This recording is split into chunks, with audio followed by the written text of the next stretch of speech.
नमस्कार, news state देखने आप। मैं हूं आपके साथ धीरेन्द्र अवस्थी। बुलेटिन की शुरुआत बड़ी खबर से करते हैं। कानपुर की सीसामऊ सीट पर बवाल मामले पर कानपुर पुलिस ने लिया एक्शन। 2 सब इंस्पेक्टर को सस्पेंड किया गया है। बीजेपी कार्यकर्ताओं ने लगाया था धांधली का आरोप। तो इस वक्त की बड़ी खबर आपको बता रही है। कानपुर की सीसामऊ सीट पर बवाल के मामले में एक्शन हुआ है।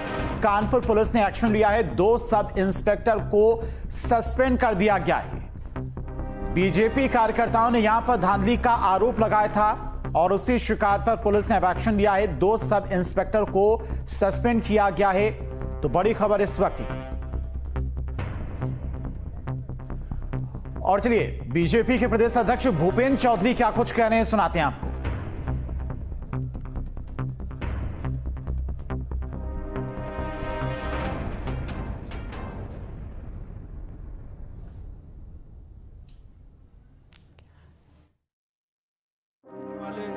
अखिलेश यादव के लाल टोपी वाले गुंडों ने करहल में दलित समाज की बेटी की जिस प्रकार से निर्मम हत्या की है, वो कहीं ना कहीं प्रदर्शित होता। समाजवादी पार्टी के मुखिया अखिलेश यादव जी, अपनी पार्टी के गुंडों को नियंत्रित रखना चाहिए। बाकी पुलिस और प्रशासन अपनी कार्रवाई करेंगे। उपचुनाव वाले क्षेत्रों में समाजवादी पार्टी ने बाहर से बुलाकर जिस प्रकार से अराजक तत्वों को बुलाकर चुनाव को प्रभावित करने की कोशिश की है, वो हम सबके सामने है।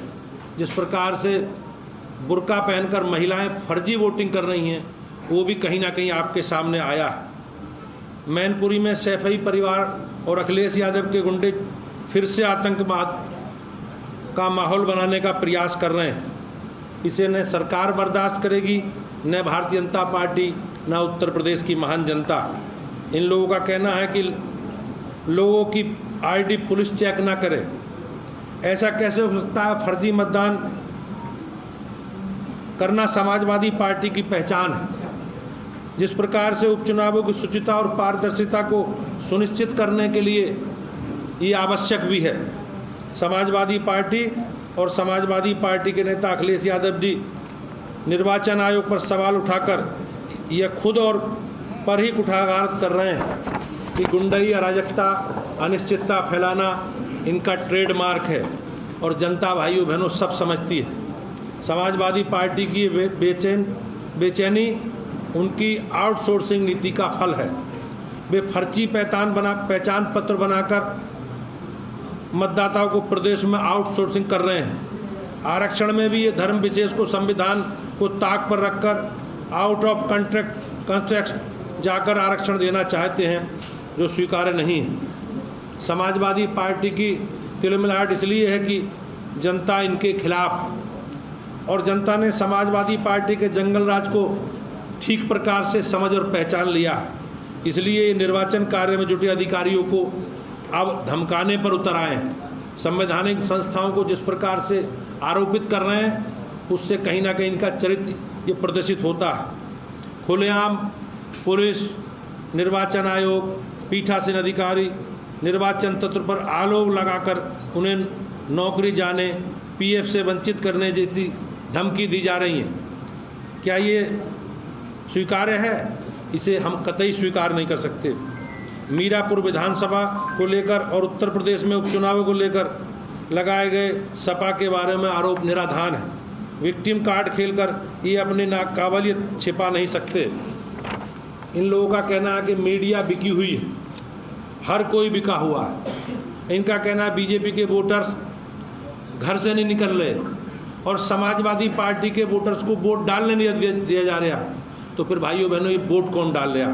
ये मैं स्पष्ट रूप से इनसे प्रश्न करना चाहता हूँ। साफ है, झूठ की इमारत सच की ईंट से मजबूत नहीं हो सकती। उत्तर प्रदेश के उपचुनाव में बीजेपी प्रचंड जनादेश प्राप्त कर यह सुनिश्चित करेगी कि समाजवादी पार्टी की प्रदेश में हर हाल में ये हार सुनिश्चित है। सुशासन हमेशा कुशासन और प्रबंधन पर विजयी होता और उत्तर प्रदेश की जनता ने इस बात को सच दिखाने जा रही है। समाजवादी पार्टी को लोकतंत्र में नहीं, लूट तंत्र में भरोसा है। समाजवादी पार्टी मतपेटियां लूटकर सरकार बनाने वालों को उत्तर प्रदेश की जनता ने इस चुनाव में नकार दिया और निश्चित रूप से आज जिस प्रकार से उत्तर प्रदेश की महान जनता शांतिपूर्वक मतदान कर रही है, उससे मुझे विश्वास है कि लोकतंत्र के इस महापर्व में हम सब लोग मिलकर मतदान कर रहे हैं।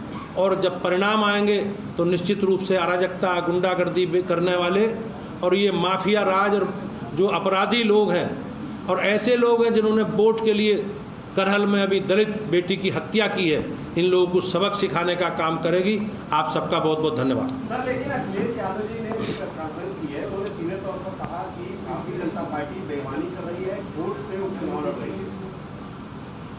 निश्चित रूप से आपने देखा होगा समाजवादी पार्टी ने 2-3 दिन से जिस प्रकार से माहौल बनाना शुरू किया, उससे समाजवादी पार्टी ने अधिकारियों को धमकाना, संवैधानिक का काम किया।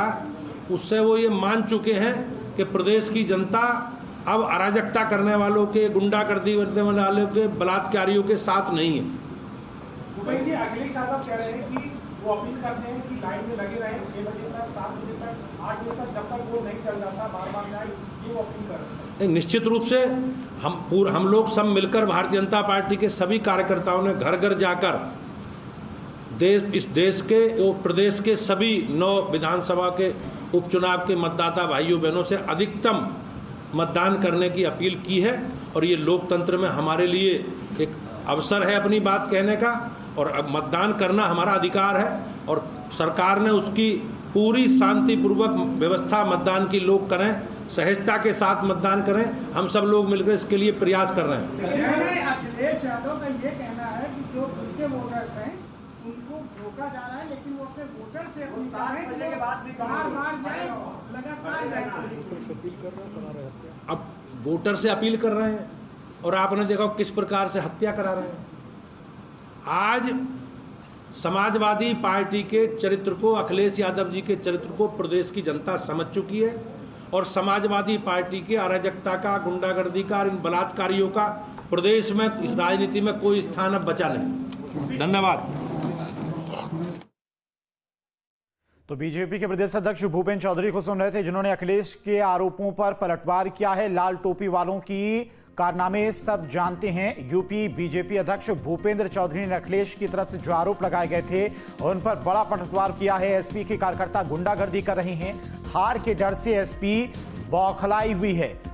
तो अखिलेश के आरोपों पर बीजेपी का पलटवार। बीजेपी के प्रदेश अध्यक्ष भूपेंद्र चौधरी ने अखिलेश यादव पर बड़ा हमला बोला है।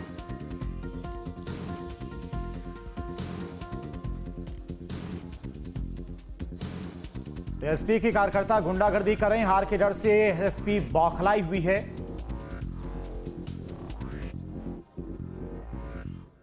बढ़ते आगे, यूपी के 9 विधानसभा सीटों पर मतदान जारी।